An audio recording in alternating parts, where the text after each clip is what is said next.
Hare Krishna, Krishna Krishna, Hare Hare, Hare Rama, Rama Rama, Hare Hare.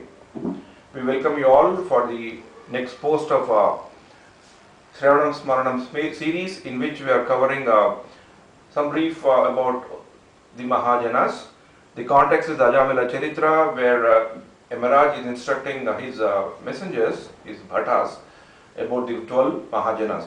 Swayambhu Narada Shambhu Kumara Kapilo Manu Prahlado Janako Bhishmo Bale Vaya Sakhir Vayam Dvadishaiti Vijanimo Dharmam Bhagavatam Bhata Guhyam Vishuddham Durbodham Yamnyatva Amrutamashnute.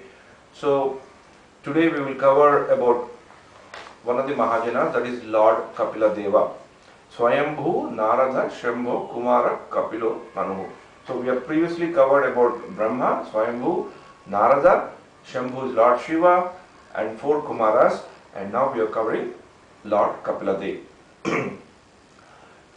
So Lord KapilaDeva is an incarnation of the Lord, and he is the son of Kardama Muni and Devahuti. He appeared as the son of Kardama Muni and Devahuti. And when KapilaDeva was grown up, he was a very self-realized and a jnani and a very great devotee. And after he's grown up, his father went to take the renounced order of life as per the strictures and regulations of the Vedic injunctions. So KapilaDeva's mother Devahuti approached KapilaDeva and asked him to give the instructions to go further in the path of self-realization, in the path of devotion, so that she can be out of this material entanglement and will not come into the process of repeated birth and death. Even though from a scriptural injunction point of view, mother is considered to be one of our gurus. We have 7 gurus, among which mother is one of the important gurus. But in this case, knowing well that KapilaDeva is one of those very, very highly self-realized personalities, Mother Devahuti treated him as her guru and then very humbly requested him to teach her the science of self-realization. So, taking the request of the mother, KapilaDeva starts talking about a lot of philosophical points to her mother and makes her very self-realized soul. So the instructions of KapilaDeva are also known as Kapila Siksha, which are very well detailed and documented in Srimad Bhagavatam, 3rd chapter, 3rd canto, 25th chapter onwards till 3rd chapter, 3rd canto, 33rd chapter. So KapilaDeva's instructions are very well detailed in 3rd canto, from 3rd canto, 25th chapter to 3rd canto, 33 chapter. So you can imagine how much of detailedly the whole episode is documented. A lot of philosophers, a lot of acharyas have read this and given very detailed purports on what KapilaDeva has taught his mother. It is also known as Sankhya philosophy. KapilaDeva basically taught her mother what is known as Sankhya philosophy, which is basically a system of 2 things. One is a system of understanding the spiritual knowledge and metaphysics, and both culminating into the path of self-realization and liberation. A philosophy in which one can easily discriminate between matter and spirit, that is Sankhya, and it enumerates the evolution of this cosmos by rational analysis. So one might think that this kind of a thing can be very dry, but very importantly, KapilaDeva, while he is enumerating all this rational analysis of matter and spirit with spiritual knowledge that is culminating to the path of self-realization towards bhakti. So people have different interpretations in the sense that some of the acharyas basically concentrated mostly on the Sankhya philosophy side of metaphysical side, but many of the Vaishnava acharyas, when they talked, when they enumerated, when they analyzed and explained and revealed to us what KapilaDeva has taught in terms of Kapila Siksha, they have concentrated on the ultimate benefit and ultimate point of focus that KapilaDeva was trying to give his mother Devabhuti, that is pure devotional service, that is bhakti. So ISKCON Samsthapakacharya or founder Acharya A.C. Bhaktivedanta Swami actually has compiled a very beautiful book. This book, the whole thick book, is basically all the instructions of KapilaDeva with detailed purports, and this whole book is just covering only one chapter. So there were several lectures of A.C. Bhaktivedanta Swami on the many shlokas of KapilaDeva. So he is a great Mahajana, and based on that, Srila Prabhupada has written very nice purports only on the shlokas from the 25th chapter. KapilaDeva instructions, as I told before, cover from 3rd canto, 25th chapter to 3rd canto, 33th chapter.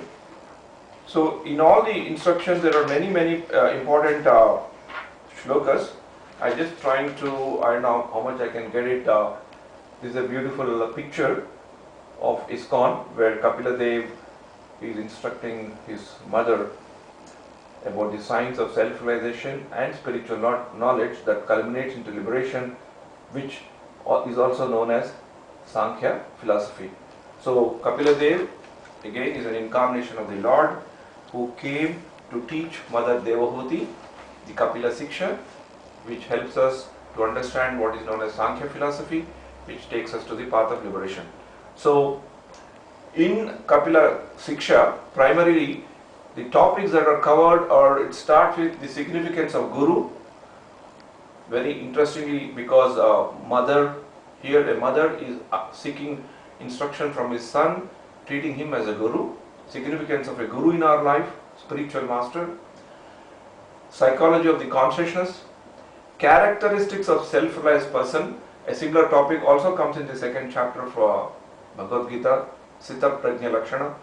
And importance of the association of devotees. Nature of transcendental knowledge. Process of ultimate liberation to attain bhakti. So this is the most important summum bonum, or the most important message of Kapila Siksha. Process of ultimate realization to attain bhakti. So whatever path we may take to understand God or Supreme, ultimately any of these paths, jnana, dhyana, karma, all these paths ultimately have to merge and confluence into the path of bhakti, and then only one actually gets from the cycle of birth and death and he becomes eligible to go back to Godhead. This is what Kapila's instruction basically tells us.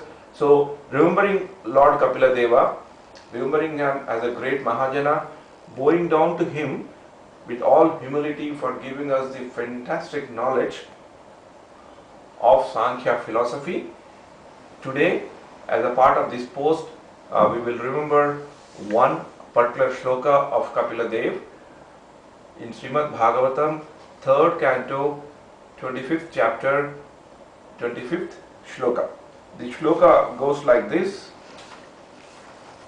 Satam prasannam mama virya samvido bhavanti hrutkarna rasayana kataha tajjoshanad asu apavarga vatmani shraddharatir bhaktir anukramasyati. Satam prasangan mama virya samvido Satam prasannan mama virya samvido bhavanti hrutkarna rasayana kathaha Bhavanti hrutkarna rasayana kathaha Tajjoshanadashu apavargavatmani Tajjoshanadasu apavargavatmani Shraddharatir bhaktir anukramishyati Shraddharatir bhaktir anukramasyati Satam prasangan mama virya samvido भवन्ति हृत्कर्णरसायनाः कथाः तज्जोषणाद् आशु अपवर्गवर्त्मनि श्रद्धारतिर्भक्तिरनुक्रमिष्यति.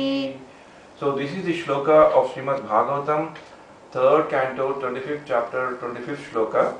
Satam prasangam mama vidya samvido. When this talks about the importance of association of devotees and what devotees do when they get together, and this is a very very important aspect, and the acharyas have told that this shloka tells the beginning step of a process of bhakti yoga. So when these devotees meet, what they do? Satam prasannan mama vidya samvido. Mama vidya samvido. Vidya means referring to the God, and they talk about the glories and the stories of the God, and then they enjoy doing that. Bhavanti Vrutkarna Rasayana Kataha. The Katha of the Lord is so interesting and enlivening to them, it regenerates their spiritual consciousness. So they do it while enjoying it. Tat Joshanad Asu Apavarga Vatmani. That means it becomes very easy for them to go into the path of self-realization. And they do it with Shraddha, faith, Rati, the attraction and connection, Bhakti with devotion. So in the association of the pure devotees, discussions of the pastimes and the activities of the Supreme Personality of the Godhead is very pleasing.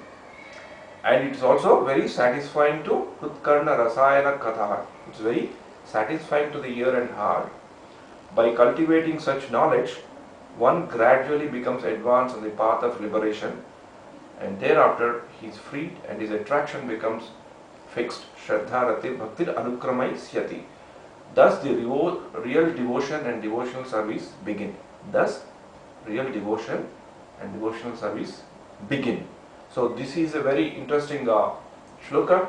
Before the shloka, KapilaDeva talks to his mother about Guru and what are the characteristics of sadhu, and then gives the shloka, and from this step onwards all the shlokas that KapilaDeva gives to his mother are completely laced with the importance of devotional service. Okay, so we will again recollect this shloka. Satam prasanga mama vidya samvidho bhavanti hrutkarna rasayana kataha tajjoshanad asu apavarga vartmani Shraddha Rati Bhaktir Anukramaishyati. So similar shloka also comes in Bhagavad Gita in the 10th chapter as a part of Chatushloki Bhagavad Gita. Machittaha Madgata Pranaha Bodhayantha Parasparam Khadayantasya Nityam Khadayantasya Mam Nitya Tushyanti Cha Ramantita. Machitta Madgata Prana Bodhayantha Parasparam Khadayantasya Mam Nityam Tushyanti Cha Ramanti Cha. Where Lord Krishna is telling Arjuna, Machitta Madgata Prana. People who are always thinking of me, and they always, when they meet Machitta Madgata Prana, Bodhayantaha Parasparam. They basically talk about me and they converse about me and they enjoy doing the Bodhayanta Parasparam. Khadayantasya Mam Nityam Tushyanti Cha Ramanchita. While they are doing and talking about the stories and the pastimes about me, Rupa, Nama, Guna, Leela, all those things, they really enjoy, and that enlivens them and that regenerates their spiritual energy.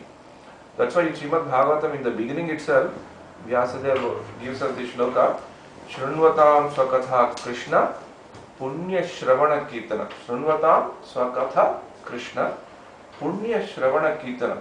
The pastimes of the Lord, when if you hear Shrunvatam Swakatha Krishna Punya Shravana Kirtana, it becomes like a beautiful melodious kirtan. Hridayantastoi abhadrani, the material kalmashas, the material impurities in the heart. Hridayantastoi abhadrani vidhunoti sru sadam, they are cleansed immediately. So this is the importance and this is the potency of being associated with the devotees, because in the association of the devotees we only discuss about Krishna Katha and Krishna's pastimes or God's pastimes or God's leelas. Because there is nothing else the sadhus want to discuss and like to discuss. So these shlokas should remain as a barometer for us to know our spiritual advancement, because whenever we meet our fellow devotees or whenever we meet as a fellow peers, we need to remain in God consciousness and try to discuss and enjoy discussing the pastimes of the Lord instead of discussing something very material. Satam prasangan mama vidya samvido bhavanti hrutkarna rasayana kataha tajjoshanad asopavarga vatmani shraddha ratir bhaktir anukramayisyati. So in this mood of devotion, in this mood of thanking Lord KapilaDeva, who was the son of Devahuti. So as a guru to Mother Devahuti, KapilaDeva has given the Sankhya philosophy, which basically teaches the spiritual knowledge and metaphysical knowledge, both culminating into the path of liberation for us to take on to the path of devotion. So in that way we remember Lord KapilaDeva as also one of the 12 great Mahajanas, as Yamaraja has told, Swayambhu Narada Shambho Kumar Kapilo Manuhu Prahlado Janako Bhishma Balir Vayasakir Vayam. So in this way we remember KapilaDeva, in this way we continue to discuss about the great Mahajanas. So today we have remembered one of the important shlokas of KapilaDeva.